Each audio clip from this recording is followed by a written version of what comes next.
Absolutely stunning day today. I can already feel my neck burning, so that's a good sign. Or is it?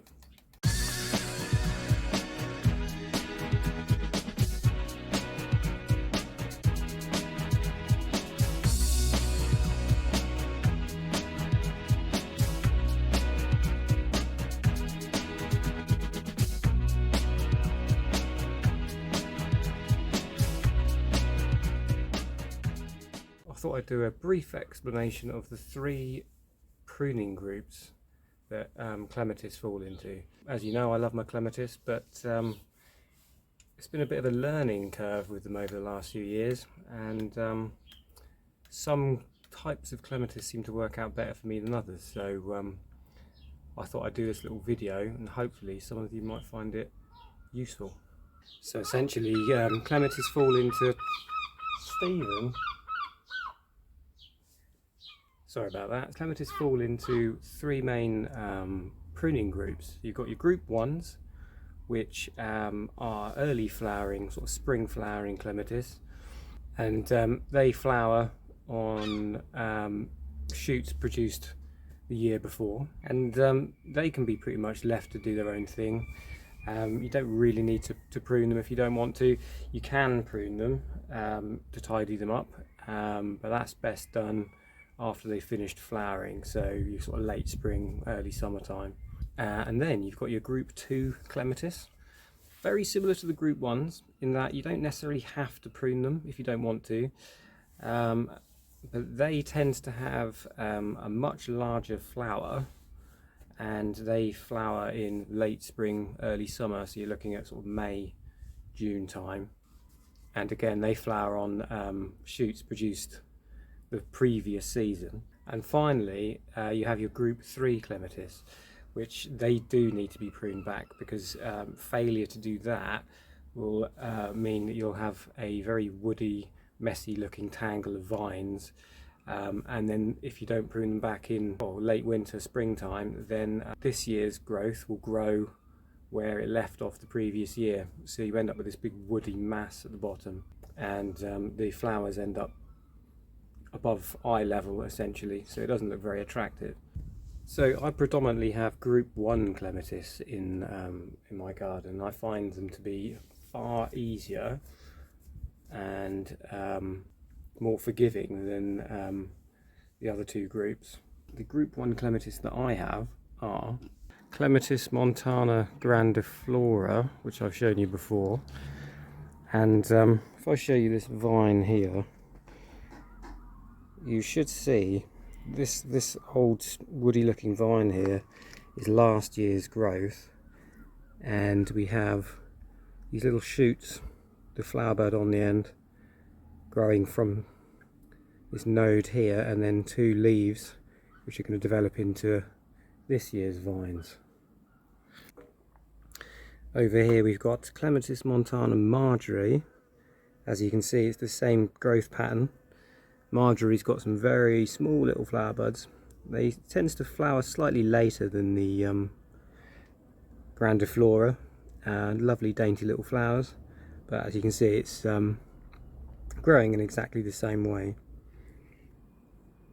And up there we have got Clematis montana Rubens, which, as you can see, it does exactly the same thing, and this one's really starting to flower now.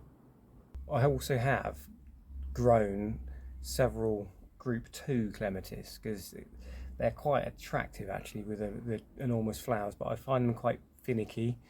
They tend to be eaten by snails quite readily, so I do have a couple dotted around the garden, but obviously it's still April, believe it or not, and they're not in flower, and I'll show you what I mean about them being eaten.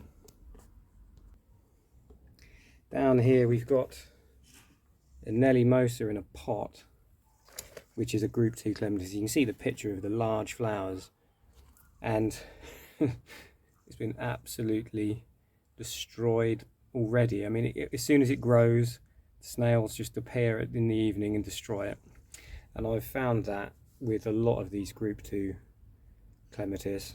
I have grown them to flower before, but they just seem to get munched back. I think it's because the foliage grows a bit slower, possibly, than the group 1. They're not quite as prolific, so they just get munched down to a stub before it's put on enough growth. And here we have a group 2 clematis called Scartho Gem, which you can see has very large flowers on it. And I've been nurturing this little baby one in this pot for the last few months, and it's about ready to go into a larger pot, which I'm going to do today. Hopefully it won't get completely murked by snails. And I do have one group 3 clematis, a Clematis Arabella, and I will show you that as well. So this is Clematis Arabella. As you can see, I haven't actually touched it. I've pretty much given up on this clematis because it doesn't really fit with my garden. But you can see how I didn't prune this back last year, and the new growth has started on the tip of the old growth here. So if I left that as it is, it would just get longer and longer, and you'd end up with a tangled woody mess. So I'm probably going to swap that out for another group 1 clematis. So yeah, essentially group 1 clematis don't really need to be pruned. You can just leave them to do their own thing. They flower springtime, so my Clematis montana on the archway over there will be flowering in the next week or 2, and I found that they're excellent for growing up archways and things like that. Group 2, very similar to group 1, they've got the really large flowers, and again, you can just leave them to do their own thing if you like, or possibly tidy them up after they've flowered. And then you've got your group 3s like the Arabella, where you have to prune them, otherwise they become really woody and untidy. Personally, I found that the group 1 clematis are the easiest to get established, and the flowers are nice and dainty, so they look lovely. If you want something that's going to flower throughout the summer months, then you're looking at a group 2. Just be mindful that they do tend to get attacked by slugs and snails quite badly. And then you've got your group 3 clematis, which you need to prune back hard in February to avoid them becoming a tangled mess. So yeah, I hope you found that useful, and happy gardening.